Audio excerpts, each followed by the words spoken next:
Hey everybody, my name is Arber. I'm a registered social worker and a registered clinical counselor, and today I want to talk to you about the top 3 myths of PTSD. So myth number 1 is post-traumatic stress disorder should be called post-traumatic injury, and that's because it's not really a disorder. A disorder implies that it's not treatable, and this is just not true. We can treat PTSD. And we can treat the PTSD brain by helping the brain reprocess the trauma in controlled ways through EMDR, prolonged exposure, or cognitive behavior therapies. Using therapies like EMDR really help the brain reprocess the trauma so that reminders of the traumatic events, whether they be in childhood or a critical incident, can be put to bed, so to speak. And in other words, after the event is processed, the reminders that a person gets of the event are no longer disturbing. I've been really fortunate that I've been able to test this in a pilot intensive EMDR model for veterans and first responders.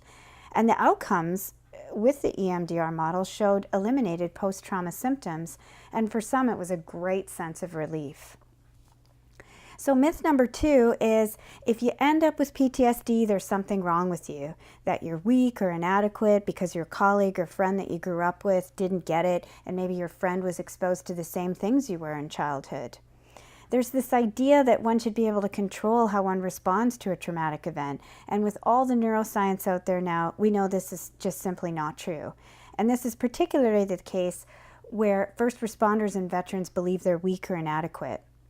So I want to put that myth to bed and explain that when a person is exposed to repeated fight-flight response, eventually the brain rewires in a way that's sometimes disturbing enough for a person that they experience flashbacks or nightmares or a sense of numbness, a complaining of being kind of shut off. It's their brain's way of trying to process it.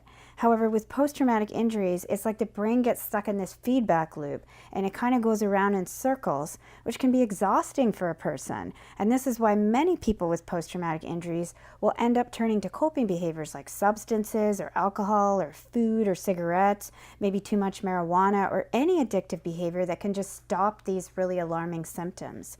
It's a person's way to try and control the disturbing symptoms that are often unpredictable and really alarming.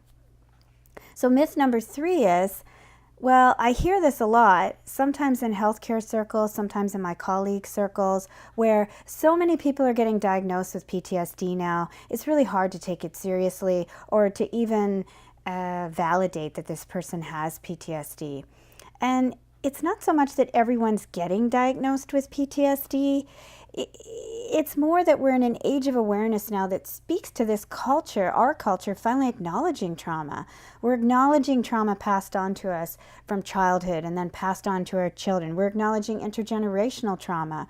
We're recognizing that generations of individuals, most especially survivors of residential schools, First Nations who've survived this genocide from the residential schools, we're recognizing that trauma is broad and reaches across culture, race, marginalized groups, not just survivors of trauma in childhood or critical incidents.